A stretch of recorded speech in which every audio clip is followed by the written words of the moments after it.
সবার ভাগ্যে সুখ থাকে না। সুখ শোকে পরিণত হয় খুব স্বল্প সময়ে। যেমন করি শোকে পরিণত হলো সোহেলের পরিবার। হ্যাঁ, ঈদের আনন্দকে চোখে নিয়ে স্ত্রীকে সঙ্গে নিয়ে লঞ্চঘাটে এসে বাড়ির উদ্দেশ্যে রওনা দেওয়ার জন্য অপেক্ষা করতেছিলেন। আর এমন মুহূর্তে ২ লঞ্চের মাঝখানে পড়ে পিষ্ট হয়ে গেল তার জীবন। স্ত্রীকে রক্ষার জন্য সর্বোচ্চ চেষ্টা করেছিল, হাত দিয়ে পুশ আপ করেছিল লঞ্চটাকে আটকাতে। কিন্তু দানবীয় এই লঞ্চ ক্ষুদ্র শক্তিতে কিভাবে আটকে যাবে? আজকে সোহেলের পরিবারটা নিঃস্ব। কিন্তু এক্ষেত্রে কি শুধু সোহেলের একটা দুর্ঘটনা? না।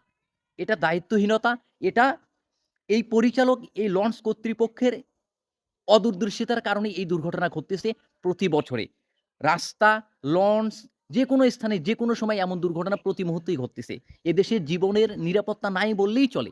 কখন, কোথায়, কে কিভাবে মারা যাচ্ছে কেউ বলতে পারে না। বাড়ি থেকে বের হলে জীবনটা হাতে নিয়ে বের হতে হয়। এ থেকে আমরা কবে মুক্তি পাবো এই দেশে?